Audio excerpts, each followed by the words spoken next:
What is going on today, guys? We are back for another episode in the leaderboard event. Now we got ourselves a nice little triple clean out here. A couple things to note: I did swap out all my large crates, and I got two mediums instead. The large ones were just too big and too much of a pain to move around with. So I decided to swap them out for the medium ones. I actually threw one of the big ones down in the pit over there because it just, I don't know, just decided to give it a chuck. I don't know why, I just felt like it. But anyway, we're starting here. This is all hog pan mats, the first one, and then it's going to go mixed, and then all miner's moss. Then we got the 3 nugget traps, and we got the 12 duplex jig buckets. Another thing to notice is just after the midnight reset, we got ourselves a new worker. It was a TDJ sluice box worker, so we now have both of them. So absolutely fantastic. We got both of them. Now they'll always swap our mats out for us, which is great. That's gonna make swapping the mats out with these crates even better. So what I have is I got 12 in each crate. So every clean out I will swap the crates basically. What'll end up happening is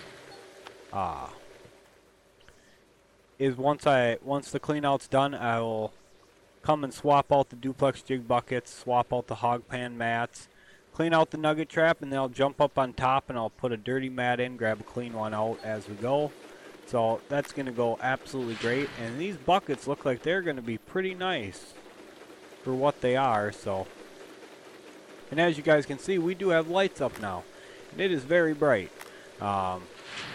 It's almost daylight, so we'll be able to shut them off. But we got our 2 lights set up, one facing here and one facing in our pit there. We are almost done with that first stretch of our pit there. So once that is done, we'll be moving farther through and continuing to mine on into the back half of this side anyway.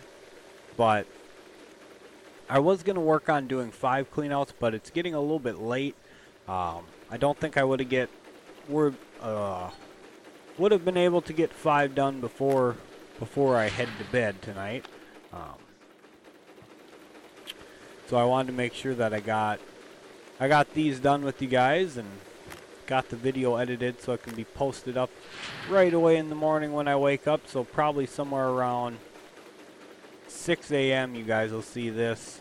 So I'll be able to get up about 5 and have some breakfast and get myself going for the day. So I'm normally up around 5 o'clock every day. Monday through Friday I'm up at 5, and then on the weekends it's either side of 5 o'clock. Pretty much have my sleep schedule down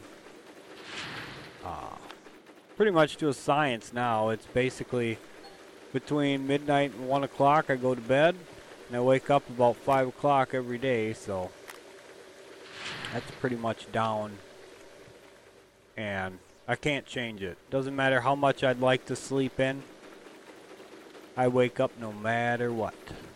So anyway, enough about my sleep schedule. Let's get back to the gold here, and it's looking like we are getting some pretty darn nice looking gold here.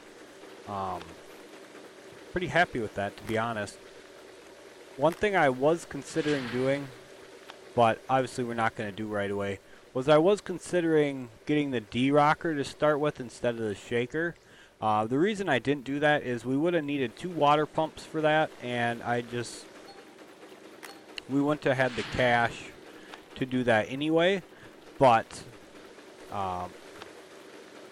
now one thing I'm curious about, maybe you guys will know the answer to this question, is how much of a difference does the D-Rocker make in your cleanouts?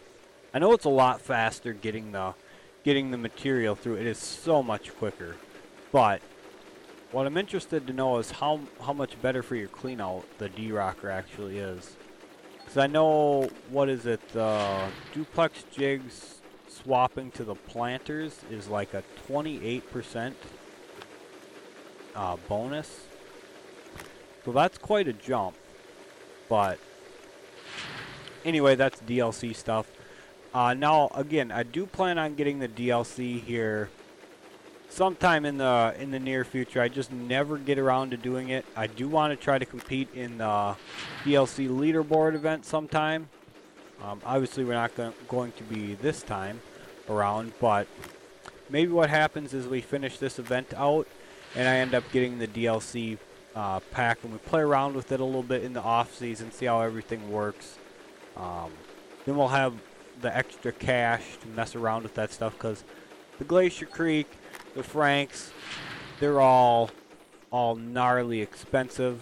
So, you know, it'd be something really nice to play around with in the off season and get used to a little bit before we actually do an event with them.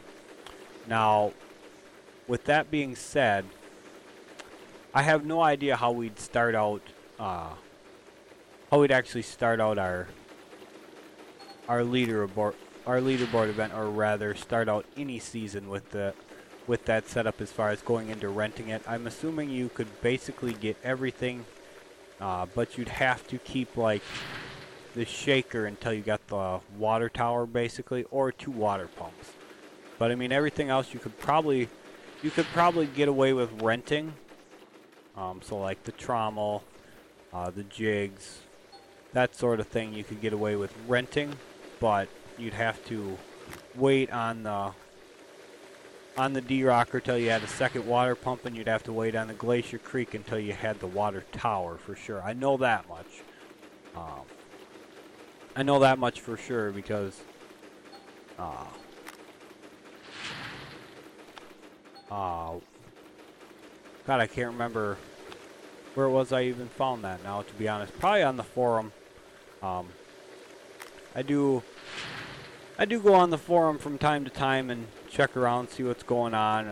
I'm always on there waiting for like the game updates, you know, like especially before an event comes out. I go on there to check and see what's going on with that, and then I'll read through like patch notes and stuff after the update comes out. But anyway, it's looking like this is going to be a pretty darn nice clean out. So it's going to be, you know, pretty much our 60-ounce average just holds true.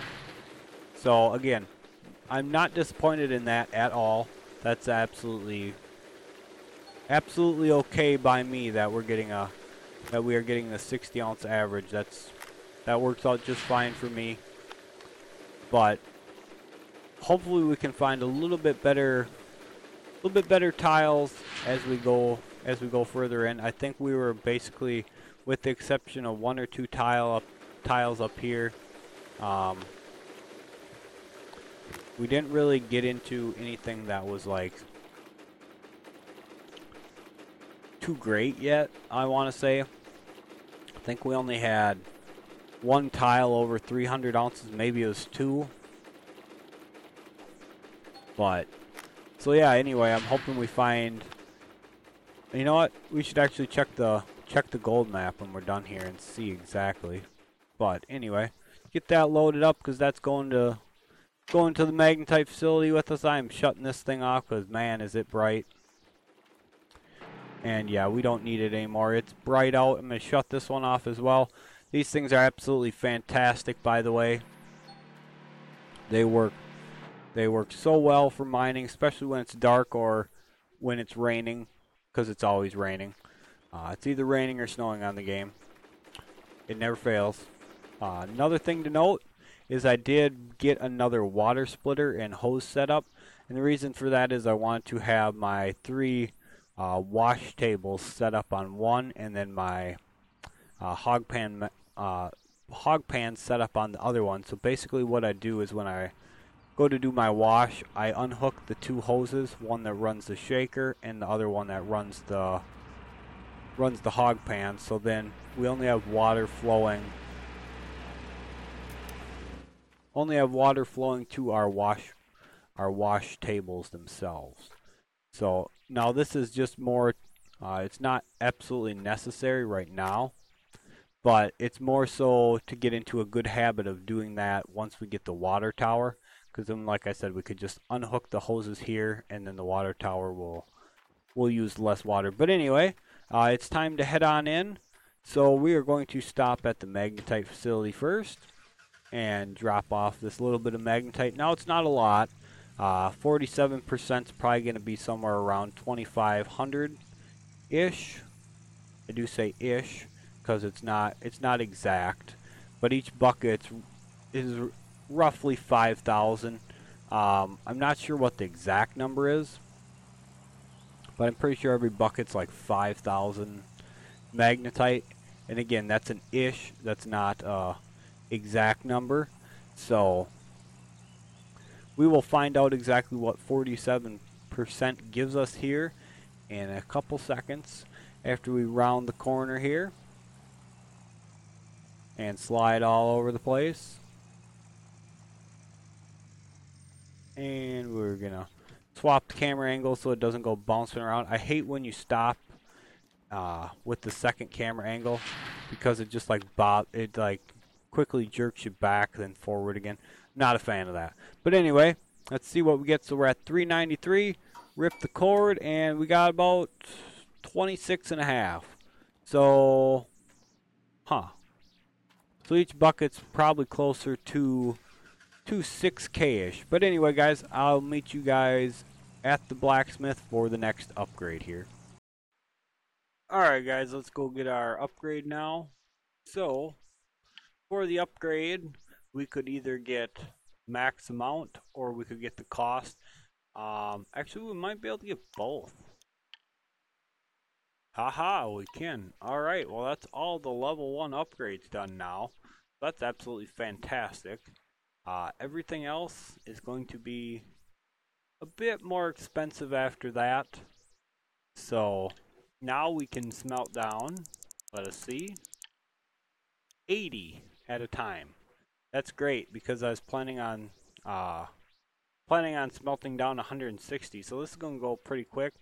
Costs about 4 grand and we lose 4 ounces now. So it would have cost us about 8,000. And we would have lost 8 ounces at the original. Plus it would have taken 15 in-game minutes. And yeah, that's a heck of a difference for us now. Now while we wait for that, let's take a check at the leaderboard here. So with that clean out, that puts us into 3rd place. We're a little bit off from the lead, but it's not too big of a gap yet. Not too bad at all. That won't be much to make up either. That's only 2 cleanouts. So that ain't too bad. Not too bad at all. Alright, one more bar, and then we're going to leave the rest for the lease amount. Not sure exactly how much the lease amount is, but I'm going to leave that 61 and change there for it. It's got to be pretty close to that, 30%.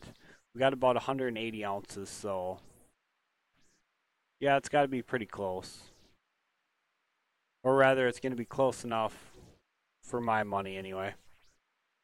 But anyway, a couple more seconds here and then we're off to the bank, make us some more cash money. I will be getting more buckets this time, like I said. I was planning on doing a 5 clean out, but you know, wanted to get this done before the night was over. So we had ourselves a nice morning video. So after this, it should be 5 clean out washes now instead. At least that's going to be the plan. Unless we get like a run of breakdowns and we need money, and we're not quite finished with the 5er. So, you know, for the most part, it's probably going to just move to 5 clean out washes, like I was saying. So that should net us some pretty good gold from that. But anyway, stock price is very, very nice. So let's sell these off at a very pretty penny. Oh yeah, look at that. Absolutely fantastic. Now, we could get the water tower and swap to the D-Rocker, but I'm going to wait for that because, like I said, I know there are breakdowns coming up very shortly. Within the next 4 cleanouts, we should start seeing, or maybe 5. maybe by our next wash, we should start seeing breakdowns of the duplex jigs for sure. The pumps are going to start going out on them because I've been keeping an eye on them with the part analyzer. But anyway, guys, that's going to do it for this episode. So thank you guys so much for being here. I hope you guys are enjoying these videos. If you guys are enjoying them, make sure you guys take the time out to hit that like button for me. Subscribe to the channel. Trigger those notifications bells as well. That way you guys never miss out on my videos. Comment down below, what do you guys think so far of the leaderboard event season? Are you guys doing okay as far as like the bugs that come with this update, or are you guys plagued by them as well? Because I've heard both sides. For us, so far we haven't had any issues to speak of yet, but it's still early. Knock on wood, we won't have any. But again, thank you guys so much for being here, and we'll catch you guys for the next episode.